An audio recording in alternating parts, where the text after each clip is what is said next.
Comrades, my name's Jane Aitchison, I'm the President of Leeds Trade Union Council. I want to tell you about Leeds Trade Union Council. It was formed in the 1860s to bring together trade unions all across Leeds, and that's what we are still doing today. In 1890, Leeds and London called the first ever Mayday marches and rallies, and we've been marching and rallying and demanding change ever since. Now then, trade unionists went on to found the Labour Party, don't boo, to give trade union members a political voice that we all need and still need today. Yesterday, comrades, was a bad day for Labour. Labour have let us all down in power. Labour started off by letting down some of the poorest kids in our society by refusing to lift the two-child benefit cap. Then they let down pensioners by axing the winter fuel allowance.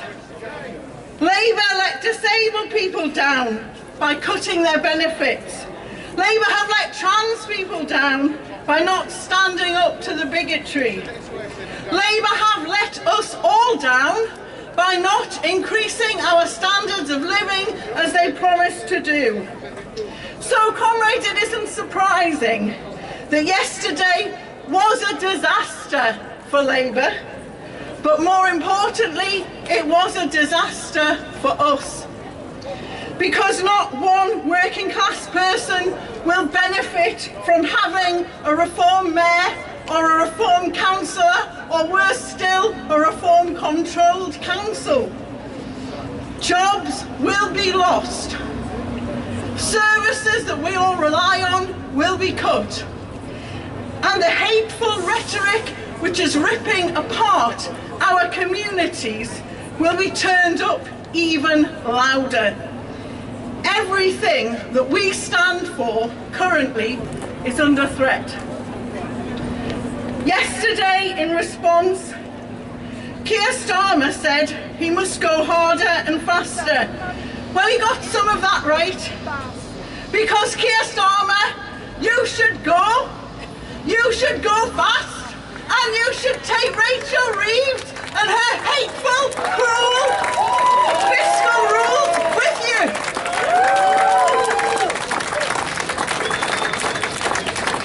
Sisters, brothers, friends, we must unite today and we must fight for better. We voted for change. Well, now we absolutely have to demand the change that we all need. We will not stay quiet. We will not be content with crumbs from the boss's table. We will stand up for what is right and for what we deserve, and we won't stop until we get it. Every speaker we have for you today is going to inspire you to fight that little bit harder. None more so than our first speaker, trade unionist, friend and class fighter for us in Parliament, Richard Bergen, MP.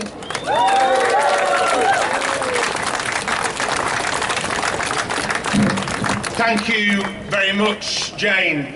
And I'm always proud to march with fellow trade unionists, socialists and internationalists through the streets of Leeds. May Day is so important because it's a day when we not only celebrate the contribution of the working class majority in our country and globally, it's a day when we recognise the achievements of the socialist fighting trade union labour movement. And that's so important because the fights that we face today are absolutely crucial. But we meet at a time when it's never been as worrying for people in our society and around the world. I want to start off by paying tribute to all the trade unionists in this city, across the country and around the world that have taken strike action in the last year in defence of pay, jobs, terms and conditions and a better society. And let's understand Let's understand that trade unionism in its finest form understands that the industrial and the political are two sides of the same coin. Every strike is political, and there can be no worthwhile politics unless it's led in the interests of the working class majority. And that's the kind of politics that we want to see. That's the kind of politics that we need. But when we look around the world, we see that the far right and the hard right is on the march. Look what's happened in the USA. Look what's happened in Italy. Look at the advance, although held back to an extent, of the far right in Germany. And then we look at the election results this week. The election of Donald Trump has unleashed a wave of reaction around the world, where everything seems like fair game for the far right, who want to scapegoat, stigmatise, demonise and divide. We see attacks on migrants. We see attacks on trans rights. We see threats to women's right to choose. And we see people coming to our country and others fleeing war, persecution and torture, treated as if they are somehow subhuman. Well, the trade union and labour movement has an answer to this. And the answer to this is something that we've learned through centuries of struggle. And that answer is solidarity. The understanding that an injury to one is an injury to all. An understanding that a great socialist you cannot be if you're all about the I and not about the we. We need a mass, collective, democratic movement in this country and around the world for a better society. And that means that, yes, the Labour government has to change direction, but also the trade union movement needs to step up to the plate. Selling insurance is all very well and good to members, but let's have a fighting trade union movement, because, as Eddie Dempsey, the new General Secretary of the RMT, has said, our trade union and labour movement will end up in a few years becoming irrelevant if it's not a fighting trade union movement. And that means building on the very welcome Employment Rights Act. It was an advance for workers' rights, yes, but it needs to go further. And when it goes further, that must include, in my opinion, the introduction of collective sectoral bargaining to empower trade unions to fight back, but also it must give back the human right to take sympathy, strike action. We meet in the 40th anniversary of the 84 to 85 miners' strike, and we can learn a lot from that dispute when we look at the international solidarity that was shown to the striking miners here.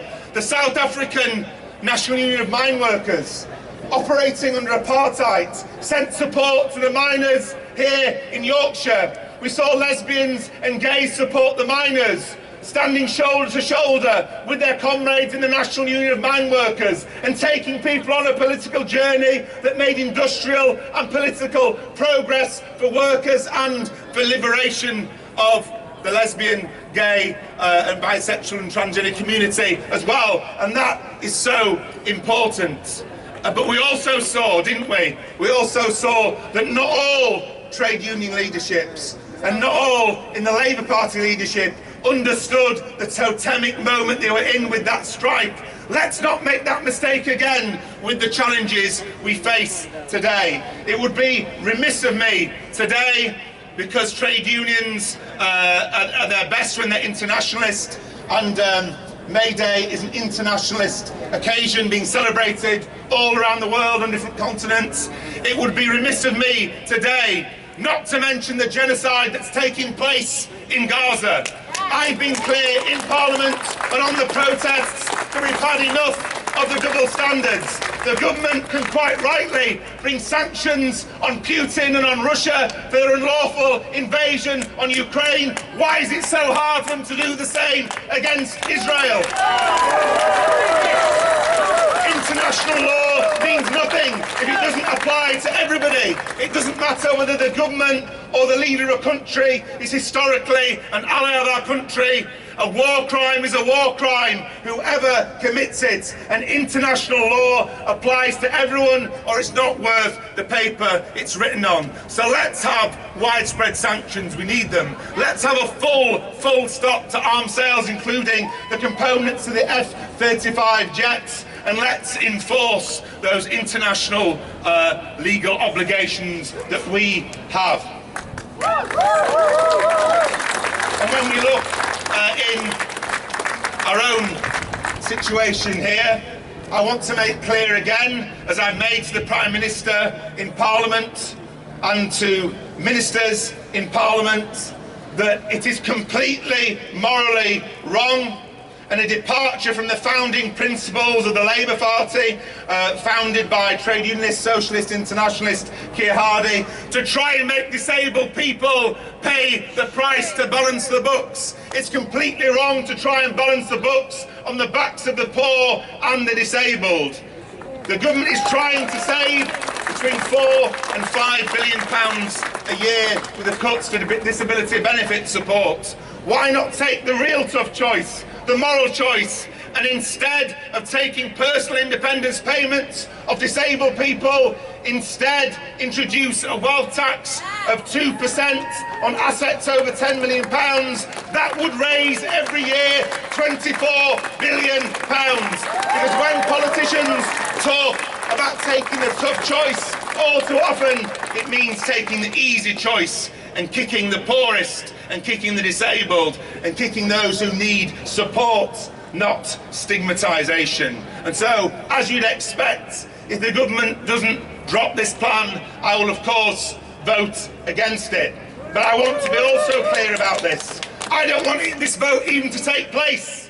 We need a mass movement outside Parliament, led by disabled people, supported by MPs in Parliament, to get the government to drop this plan. And I'll tell you now, if they don't drop this plan, they will have on their hands in Parliament the mother of all rebellions. But also they will have on their hands, unfortunately, in the country, a really dangerous situation. Jane mentioned earlier the advance of reform, and that should really worry us. But as I said on the media this morning, people feel let down. People have lived through and endured 14 years of Conservative austerity. They voted for change. We need to offer an alternative and deliver an alternative. We shouldn't have cut the winter fuel payments. I voted against it. We should lift the two-child benefit cap. I voted for that. And we should drop this attack on disabled people's benefits and introduce a wealth tax instead. Nigel Farage offers no real answers. Reform offers no real answers. But at the end of the day, they exploit the political vacuum. Where there isn't hope, people turn to despair. And where people turn to despair, people are easier to divide. The ruling class has always wanted to divide the working class. That's how they square the circle of being the 1%, but ruling over the 99%. So our message, not only in theory, but in practice, of solidarity is the answer to their attack. And I want to finish on the words of one of my heroes, the socialist, internationalist, Tony Benn, a member of Parliament for nearly 50 years, who showed support to workers in struggle here and showed support to all the important international causes. Tony Benn said that socialism is a flame of anger against injustice and a flame of hope that you can build a better world. Our job is, as a movement, is to keep those twin flames burning. Let's fuel that fire of hope, that fire of anger, and in doing so, let's create a better society, a society we can all be proud of, a society where the working class majority get the fruits of their labour and every single minority in our society is treated with the respect they deserve. Solidarity.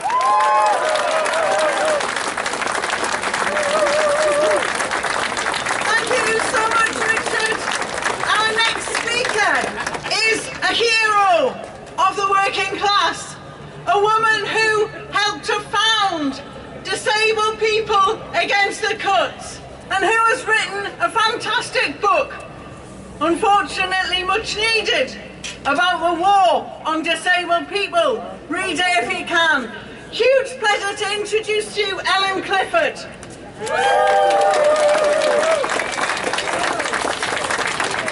Thank you so much, Jane, and thank you, Jane, for having been a supporter of DPAC since we first set up in 2010. We remember. And thank you to everyone for having invited me here today as part of the Leeds Mayday celebration, joining with you in this international celebration of our class. And it's so meaningful at this point in time. We need opportunities like this to reinforce our networks of solidarity and reaffirm our commitment to the principles of fairness and social justice that bind and motivate those of us here today. Speaking as a disabled activist, I am so grateful. I have never been more grateful for the support of allies than now. We are now facing the worst threat that disabled people have seen in Britain within living memory. And the fact that this is happening under a Labour government following a decade and a half of relentless attacks from a nasty Tory party hell-bent on destroying the welfare state that we rely on for survival, beggars belief. Perhaps, unlike other sections of the Labour vote, we knew that life under Starmer would be tough. The reneged pledges to incorporate the Convention on the Rights of Disabled People, the deliberate failure to make any manifesto commitments to reversing the austerity and welfare reform measures responsible for grave and systematic violations of disabled people's rights were sure signs. But more than that, we knew that if Starmer was in power, there would be an attempt to legalise assisted suicide. What's taken our breath away, though, is the deliberate speed at which these further retrogressions of our living standards and our very right to life are being taken forward. The backhanded methods and outright lies, and the scale and the depth of the attacks that we are now facing. And none of this, of course, is just attacks on disabled people. They're attacks on our whole class. They're ways to bring into line workers and attempt to make us put up and shut up with worsening conditions in work. To outdo the Tories, though, in cruelty is a real feat, though. The immense scale of the planned disability cuts is simply unbelievable that a government would even entertain, let alone go ahead with. And what is being reported, friends, is only half of the story, as I know definitely the DPAC members here today will be aware. We're hearing in the media they're looking at cuts of 4.8 billion a year, but that's not true. The static on paper cut is well over 9 billion. The 4.8 figure is calculated on the basis of assumptions of changed behaviours that may or may not happen, that mean that those disabled people who are affected might somehow not lose those benefits. As the Office for Budget Responsibility says, it is a highly uncertain judgment. So we need to be talking about cuts of 9 billion per year. Cuts on that scale will unquestionably lead to more benefit deaths. They'll destroy lives, they'll destroy whole communities. The estate where I live in South East London will be ravaged by cuts on this scale. But the biggest hurts are going to be felt in the poorest areas and the poorest overall regions, including the North East, the North West and Wales. So friends, this is a really tough time just on the face of those cuts. But in addition to that, disabled people are also at the very same time fighting the attempt to legalise assisted suicide, which is being pushed through the Commons extremely quickly with a lot of new MPs, a lot of people not having had time to take on board what the question of assisted dying, it's cosily called, what assisted dying actually means. The committee stage, which happened very quickly and is now over, voted down amendments to restrict eligibility from the groups who are most likely to feel pressurised to end their lives or to have their judgments influenced by adverse circumstances. For example, homeless people, women with anorexia, people with Down syndrome, those with financial worries, prisoners, and those who feel themselves to be a burden. According to the sponsors of the bill, it's fine for all these groups of people to be given the option to end their lives. And as the impact assessments published yesterday show, cuts like, legalisation of assisted suicide will save the NHS a significant amount of money. So funny that this is being pushed through now. We're having to fight this at the same time as fighting these disabled benefit cuts, and at the same time as all of us who care about such social justice are having to fight the rise of the far right. I know that campaigners like myself who've been at DPAC from the beginning are feeling burned out and exhausted. I know my friend Sandra Wyman, who's a stalwart of Leeds DPAC and has done so much for our movement. And it's a pleasure to be in person with Sandra today. We've been fighting relentlessly, but now, thanks actually to the direct attacks by people like Starmer, Kendall and Streeting on disabled young people, we now have younger people coming into our movement who are helping us along the way.